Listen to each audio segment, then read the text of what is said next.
À la une de l'actualité, les autorités ivoiriennes l'ont annoncé hier, la réouverture des frontières entre le Burkina Faso et la Côte d'Ivoire est effective. Image exclusive de notre reporter Wilfried Sédhic Mabio à découvrir dans cette édition. Et puis, la famille du père de la révolution burkinabé demande une grâce présidentielle afin que les restes du président Thomas Sankara ne soient pas réinhumés au Conseil de l'Entente. L'annonce a été faite ce matin même, les détails dans un instant. Voilà pour le sommet, merci de nous choisir. Comme annoncé en titre, la famille du père de la révolution burkinabé demande une grâce présidentielle afin que les restes du président Thomas Sankara ne soient pas réinhumés au Conseil de l'Entente. Afin que l'âme de l'illustre disparu repose en paix, la famille Sankara propose 3 sites, le cimetière de Dagnoé, le jardin de l'amitié ou celui de Nyenenga. On écoute le porte-parole de la famille. Le caractère solennel, sacré et l'urgence du moment recommandent que nous nous adressions à vous, Monsieur le Président de la Transition, au peuple burkinabé et à l'opinion internationale pour demander une grâce présidentielle. Nous, la famille de feu président Thomas Sankara, nous nous sentons écrasés par la force de la puissance publique qui a décidé contre notre souhait de la réinhumation au Conseil de l'Entente des restes de mon époux, de notre père, de notre frère. Au nom de votre autorité morale objective et unanimement reconnue en tant que président de la transition, au nom de votre humanisme, nous vous demandons solennellement de faire suspendre cette réanimation au Conseil de l'Entente. Notre souhait est que les restes soient ramenés à Dagnoé, où ils ont été exhumés, ou à défaut, au jardin de l'amitié, au bout de l'avenue Thomas Sankara, ou encore au jardin Nyenenga. Nous y reviendrons donc plus en détail dans notre édition du 19h30. Mais avant, nous poursuivons ce journal avec l'hebdomadaire Conseil des ministres. 3 grands dossiers étaient sur la table de discussion. Adoption du rapport statistique national 2021, recrutement d'agents d'eau et forêt et la tenue de la prochaine SNC. Sur ces 2 derniers points, le gouvernement annonce le renforcement des effectifs des eaux et forêts de 4000 agents. La Semaine nationale de la culture, elle, se tiendra finalement du 29 avril au 6 mai 2023. Je vous propose d'entendre à ce sujet le porte-parole du gouvernement, Jean-Emmanuel Ouedraogo.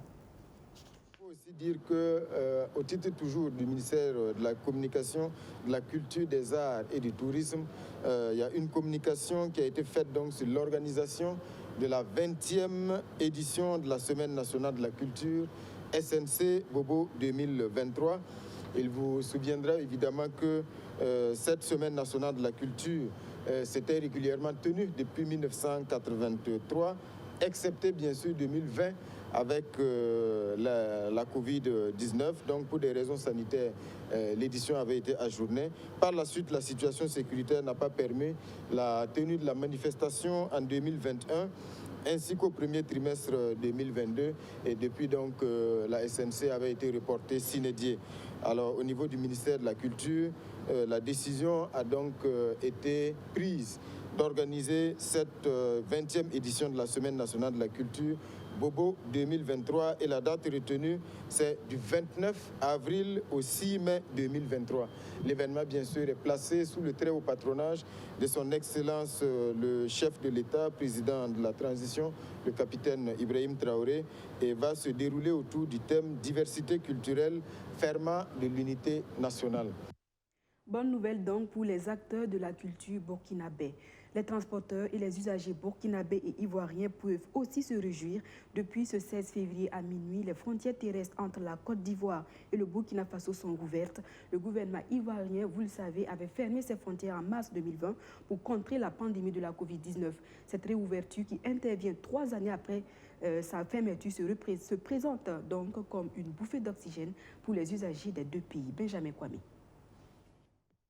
C'est une décision qui pourrait être considérée comme un ouf de soulagement pour les résidents ivoiriens et burkinabés qui se retrouvent de part et d'autre des 2 frontières. Les barrières de Niangoloko et Ouangolo seront levées dès ce mercredi à minuit. Les voyageurs des 2 pays peuvent emprunter cet axe en passant par la voie officielle Plus de demandes de laisser-passer, plus besoin de payer le double des tarifs lors des voyages en transport en commun, comme cela a été constaté durant tout ce temps. La décision prise en Conseil des ministres ivoiriens se justifie par l'évolution favorable de la maladie à coronavirus. Aujourd'hui, au regard donc de l'évolution favorable de la situation sanitaire mondiale et de la reprise de l'activité économique, les frontières aériennes et maritimes ont été ouvertes. Dans cette même dynamique, le décret donc adopté ce jour fixe l'ouverture des frontières terrestres pour compter du mercredi 15 février 2023 à minuit.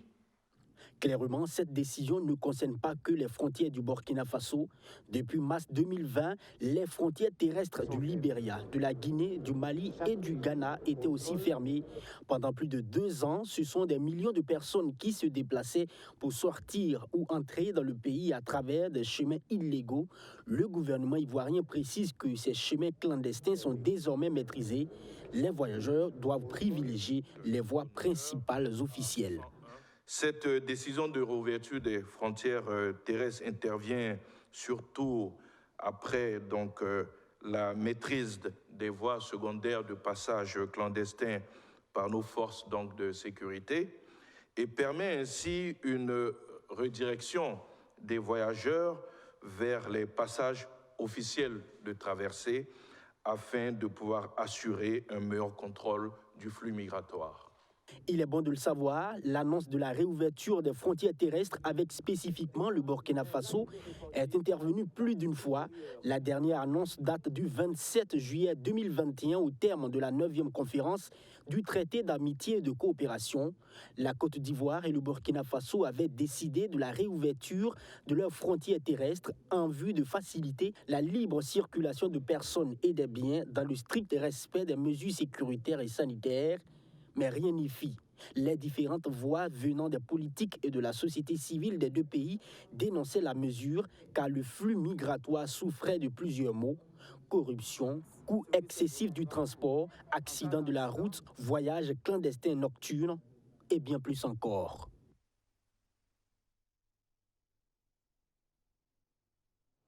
Après cette annonce des autorités ivoiriennes, la réouverture des frontières est effective depuis ce 16 février. Notre reporter Wilfried Sédic Mabio est allé au constat Niangologo et comme vous pouvez le voir sur ces images, la réouverture est vraiment effective.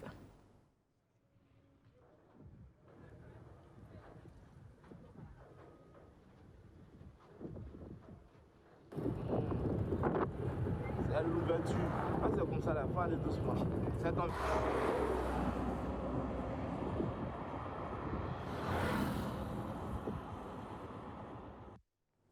On en vient au procès de l'effondrement de dalles à l'aéroport de Dansé.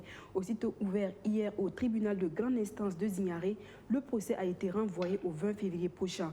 Une requête de l'agence judiciaire de l'État qui dit vouloir mieux préparer sa défense dans cette affaire qui a occasionné la mort de 7 personnes et fait de nombreux blessés. Abdoulaziz Sari. Dès sa reprise au tribunal de grande instance de Zignaré, le procès du dossier de l'effondrement de la dalle ayant occasionné 7 morts et 6 blessés sur le chantier de l'aéroport de Dansé est encore renvoyé au 20 février prochain sur demande de l'agent judiciaire de l'État. La JE avance comme raison la nécessité de se préparer pour mieux défendre ses intérêts. Ces représentants de l'État disent ne pas savoir exactement qui de l'État ou de la maîtrise d'ouvrage de l'aéroport de Dansé était accusé dans cette affaire. Oui, nous avons voulu savoir, parce que vous savez, l'État, c'est, si vous voulez, il faut bien sûr, entre la maîtrise d'ouvrage de l'aéroport de Dansé et l'État, il faut que nous, on a voulu savoir qui doit répondre, qui est-ce que le parquet souhaite qu'il réponde. Et donc, c'est cette clarification que nous avons demandé. Dès lors que la clarification est faite, nous, en tant qu'agents judiciaires de l'État, nous sommes là pour porter la voix de toutes les personnes publiques au niveau central comme au niveau déconcentré, comme et sur demande pour les établissements publics de l'État. Donc, une fois que la personne est clairement identifiée, nous serons à ses côtés pour justement porter sa voix à la barre. Les avocats de la défense ne voient aucun inconvénient à ce renvoi du dossier. Cependant, ils souhaitent que les prévenus actuellement en détention soient mis en liberté provisoire en attendant la reprise du procès. On avait estimé qu'il y avait lui accordé la liberté provisoire parce que le dossier était bouclé et que bon, il n'y a pas d'éléments nouveaux de nature à venir un peu troubler la suite des événements. Mais le procureur du Faso, près le tribunal de grande instance de Zignaré, n'est pas pour cette liberté provisoire. Les avocats de la partie civile s'alignent derrière cette décision du procureur. Ils craignent une compromission de la manifestation de la vérité une fois les prévenus dehors. Nous avons expliqué au tribunal que s'agissant d'un dossier de cette ampleur, si les prévenus sont mis en liberté, ce n'est pas évident que d'autres ne vont pas fuir à partir du moment où ils ont pris connaissance des charges et des éléments du dossier qui peuvent les coincer. Ça peut les amener à refuser de se représenter. Ensuite, au cours de l'enquête, les enquêteurs ont suspecté qu'il y a des pressions sur des témoins, sur des victimes pour ne pas déposer plainte. Nous avons expliqué au tribunal que ce sont des indices qui font croire que si les prévenus sont à liberté, ils peuvent tenter d'obtenir des compromissions avec des victimes, avec des témoins, et que cela était de nature à empêcher la sereine manifestation de la vérité. Finalement, le tribunal, après avoir pesé la pertinence des plaidoiries de chaque partie, rejette la demande de liberté provisoire formulée par les avocats de la défense. Les prévenus restent donc toujours en détention jusqu'à la tenue de la prochaine audience. À Banfora, dans la région des Cascades, les agents de la nouvelle société sucrière de la Comoé SN Sosico manifestent leur mécontentement vis-à-vis de leur employeur. Une manifestation pour réclamer de meilleures conditions de travail et un meilleur traitement salarial. Et pour se faire entendre, ils ont observé un arrêt de travail depuis ce 15 février. Cédric Wilfried Mabio. Il est 6 h du matin à la nouvelle société sucrière de la Comoé SN Sosico. Les employés de la dite entreprise observent un arrêt de travail en séjour. Ils protestent contre certaines conditions de travail. Ce rassemblement, c'est un mouvement d'humain dû à la coupure du SND et puis à l'augmentation de la grille salariale. Depuis longtemps, on est passé aux négociations. Il y a eu une feuille de route par les délégués. Jusqu'à présent, il n'y a pas eu de suite. Ils ont pris le dossier, ils ont dit que bon, ils vont nous revenir. Jusqu'à présent, on n'a pas de suite.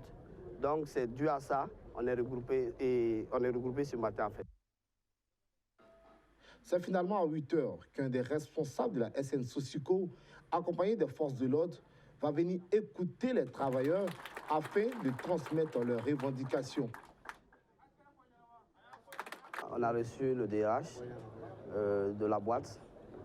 On s'est entretenu sur certaines préoccupations, l'augmentation des salaires et puis la prise en charge du SND. Ce sont les grands points sur lesquels on a un peu échangé. Les autres points, c'est par correspondance, ils ont ça. Il me dit qu'il a pris ça au sérieux, puisqu'il dit de toute façon, il y aura un retour.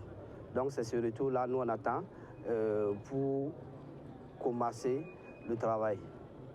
Et quel délai vous a donné? Bon, il ne nous a pas donné de délai. Mais ensemble, nous aussi, même s'il ne vient pas vers nous, on va chercher à les rencontrer pour s'accorder sur certains trucs, comment dire, sur des passages. Et on va avoir la suite après. Il faut qu'ils nous écoutent. On dit pas, on sait qu'on ne peut pas résoudre tout en même temps, mais on doit dresser une feuille de route ensemble. La direction de la SN Sosico s'est refusée à tout commentaire pour le moment. Les travailleurs, eux, entendent saisir le gouvernement burkinabé à travers le Premier ministère sur les revendications ne sont pas entendues et satisfaites. Lorsque nous quittions les lieux, aux environs de 11 h, le portail sucrier était encore fermé. Dans la suite de ce journal, l'interdiction de la tenue de la session du Bureau politique national de l'UPC a remis le débat au goût du jour. Faut-il continuer de restreindre la liberté des politiques? Eh bien, les avis sur le sujet sont partagés. Il y a ceux qui s'accrochent aux règles de droit et ceux qui citent le réalisme et la morale et les partisans de la ligne dure. Où faut-il donc placer le curseur? Élément de réponse avec Kwame Hervé Dapa. Que les partis mènent les activités. Si le ministre de l'administration territoriale prend un acte pour dire que c'est une activité qui est suspendue ou bien interdite, ils saisissent le juge. C'est l'un des sujets qui cristallise le débat public en ce moment. La suspension des activités des partis politiques décidée aux premières heures du coup d'État de fin septembre dernier. Plusieurs arguments s'affrontent. Il y a les tenants du juridisme rigide tel que les qualifient certains observateurs. Dès lors qu'on a adopter la charte, réactiver la Constitution, il n'y a pas de raison que cette suspension demeure toujours. Je suis de ceux qui pensent que les activités de partis politiques ne sont pas suspendues juridiquement. La prétendue suspension actuelle n'a pas de base légale. Au tout droit, répondent ceux que certains appellent les défenseurs du réalisme et de la morale exacerbée. Si nous sommes en guerre, que ce soit tout le pays qui soit en guerre, on ne doit pas avoir une zone de confort où on peut penser encore à un certain juridisme, pendant que sur les autres bords, il s'agit de mort. Nous ne sommes pas un État actuellement. Nous insistons pour croire que nous sommes un État. On veut aller à des élections. Eh bien, allons-y. Peut-être pas forcément les élections, rétorquent les défenseurs du droit. On peut réfléchir à comment engager les partis dans d'autres combats au-delà de la question électorale. De sorte à ce que ces acteurs qui ont aussi derrière eux, qui drainent derrière eux des gens, que leur discours puisse passer et aider notre pays à trouver justement la formule pour sortir de l'ordinaire. Et c'est tout le sens de la décision de l'UPC qui appelle ses militants à une contribution à l'effort des guerres, en attendant que la justice tranche sur l'interdiction de la tenue de son bureau politique national imposé par le ministère de l'administration territoriale sur la base du point 7 du communiqué de fin septembre dernier. Qu'à cela ne tienne, pour la ligne dure d'une partie de l'opinion, les partis politiques doivent tout simplement se tenir à carreau. Il faut un processus de cryogénisation des partis. Il faut les mettre au frigo, le temps de remise en activité, en action. Après donc, que notre pays soit devenu un vrai État. Et les partis politiques, il faut carrément les supprimer. Laisser le pays à l'État. Et on va travailler ensemble, comme l'a dit Kalifara Séré, fonder l'État et aller aux élections. Entre le juridisme, le réalisme teinté de morale et la ligne dure, où placer le curseur sur ce sujet de la vie des partis politiques? Et malgré cette suspension des partis politiques et des organisations de la société civile, certaines OSC ou partis politiques organisent leurs activités sans être inquiétés. Pourquoi ne sont-elles pas sanctionnées? Pourquoi ne sont-elles pas sanctionnées alors que la décision du gouvernement est claire? Nous avons posé la question au ministre en charge de l'administration territoriale. Il s'exprimait en marge du premier conseil d'administration du secteur ministériel. Le communiqué numéro 3 du MPSC 2 a suspendu les activités aussi bien des partis politiques que des OSC. Je crois que c'est assez clair. Bon. Actuellement, au niveau du gouvernement, nous avons dit qu'il faut rester toujours sur ce communiqué-là, juste le temps qu'on puisse s'organiser. Ça ne veut pas dire qu'ils ne vont pas reprendre leur activité, nous avons dit de patienter. Mais on dirait qu'il y a d'autres partis qui acceptent facilement. J'ai pas mal de partis qui ont écrit, à qui on a dit de patienter, qui ont patienté et qui attendent qu'on leur dise quel est le moment favorable pour reprendre leur activité. En fait, c'est quoi? Ce sont les réunions statutaires. Ils ne peuvent pas nous accompagner s'ils ne font pas leur réunion statutaire. Nous le savons, nous sommes conscients de cela. Mais nous avons dit que pour l'instant, le moment n'est pas propice. Donc, on n'a pas besoin d'épiloguer par rapport à cette situation où on estime que l'effort doit être mis ailleurs. Quand le temps sera favorable, nous allons leur dire de reprendre leur réunion rencontre statutaire.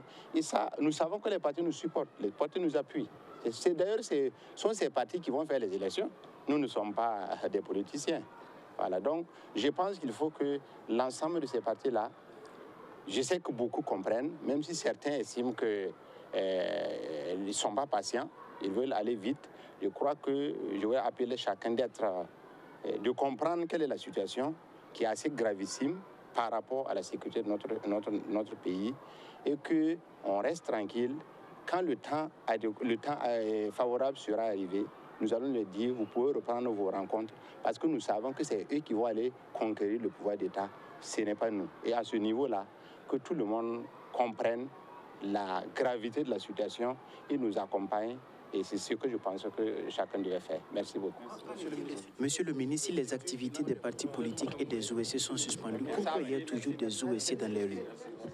Là, je n'avais pas promis ça, mais c'est ce que je dis. La 28e édition du FESPACO s'ouvre le 25 février prochain.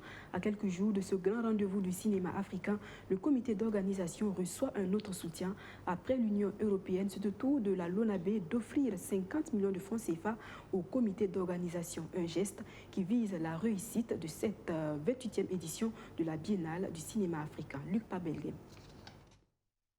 La LONABE remet un chèque de 50 millions de francs CFA au FESPACO pour préparer la 28e édition.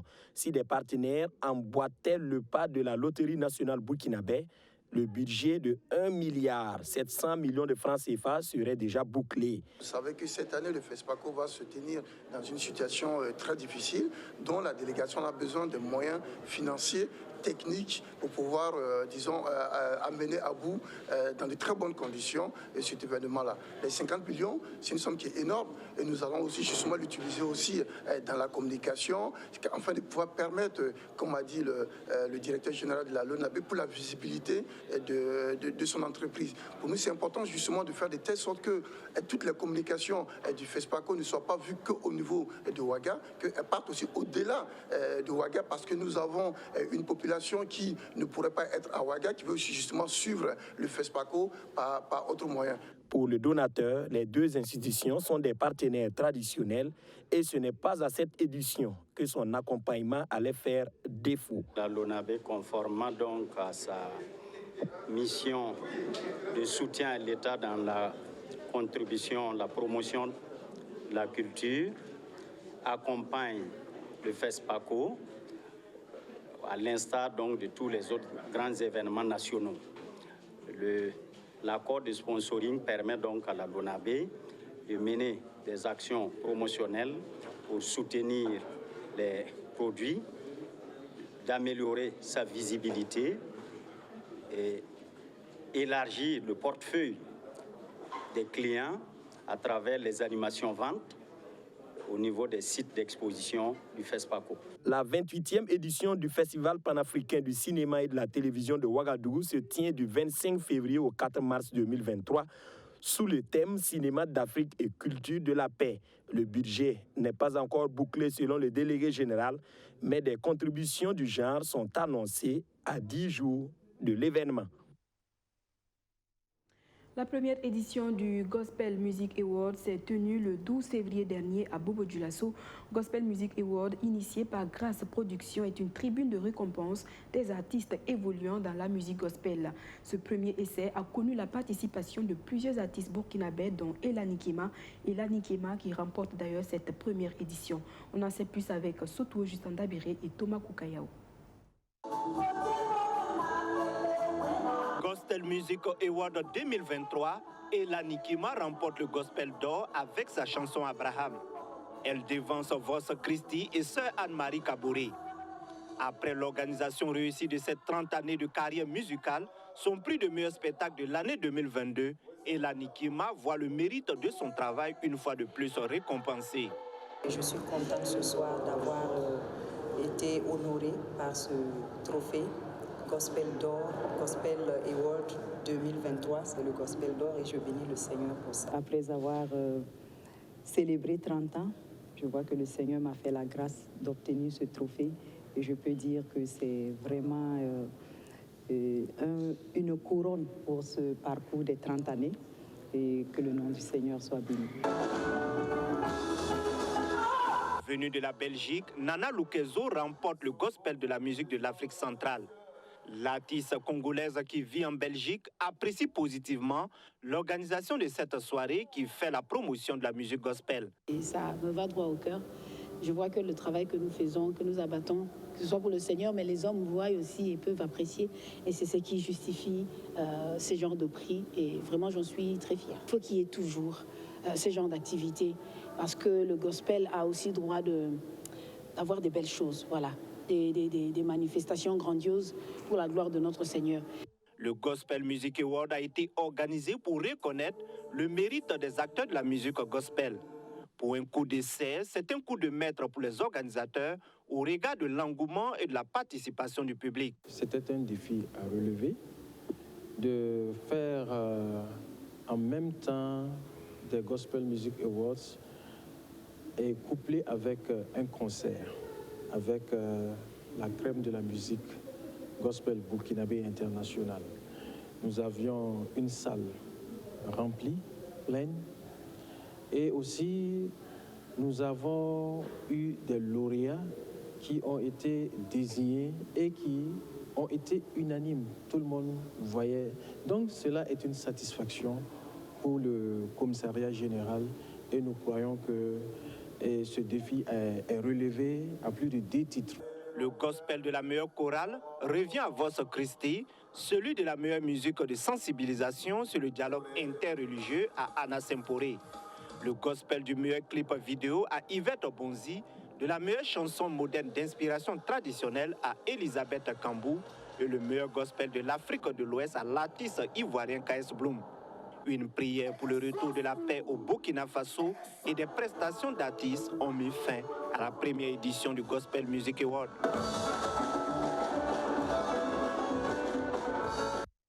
Dernier point de ce journal, le taekwondo, le saviez-vous, fait partie des arts martiaux les plus pratiqués au Burkina Faso. Classé 6e sur le plan africain, le Burkina a eu l'autorisation de la World Taekwondo, la fêtière mondiale, pour organiser le Grand Open G1 en avril prochain à Ouagadougou. Mais tout n'est pas rose sur les tatamis, puisque des cas d'indiscipline ont été décelés et sanctionnés. Madizongo. Le taekwondo fait partie des disciplines qui donnent satisfaction dans un milieu sportif burkinabé souvent confronté à des difficultés. En 2022, le Burkina Faso, après peut-être 43 ans, est classé actuellement 6e en Afrique. Nous avons participé aux Jeux de Kigali, à l'Open du Sénégal, Jeux islamiques en Turquie, et puis beaucoup d'autres Open dans lesquels le Burkina Faso est arrivé en force. Donc actuellement même nous avons un combattant qui est allé pour les 5 Open en Égypte. Nous sommes dans une lancée de faire connaître le taekwondo, de faire situer le Burkina Faso dans une bonne position, un bon classement, au plan mondial et au plan africain. En 2023, le taekwondo burkinabé doit relever 2 défis majeurs avec les Jeux olympiques de Paris 2024 en ligne de mire. Le gros chantier du taekwondo se résume essentiellement à la participation du Burkina Faso aux Jeux olympiques de Paris 2024. L'organisation du Grand Prix G1, avec l'autorisation de la WTF. Nous attendons autant de pays, puisque c'est un Grand Prix. Nous attendons des pays qui pourront venir en fonction de leur capacité. C'est une compétition de premier niveau, qui permettra beaucoup aux athlètes, aux combattants, d'engranger beaucoup de points pour faire booster beaucoup plus leur positionnement au niveau mondial. La vie du taekwondo n'est pas un long fleuve tranquille. La fédération a sanctionné des cas d'indiscipline. Le taekwondo, c'est comme on le dit, c'est un sport, c'est un art martial. C'est une discipline. Une discipline, ça veut dire beaucoup de choses. On a constaté quand même des débordements. Nous avons une législation qui tire son essence même des pratiques et des textes du ministère et puis de nos statuts et règlements intérieurs. Donc on a constaté que le club galactique était vraiment en déphasage avec des comportements récidivistes d'indiscipline. Vraiment, on dit que souvent le mauvais comportement est contagieux. Il fallait qu'on essaie de recadrer. C'est ce que nous avons fait pour interpeller le club à travers les responsables pour qu'ils reviennent un peu dans les rangs, pour qu'on puisse continuer dans la discipline toujours. Sans la discipline, un art où tout travail ne peut pas fonctionner.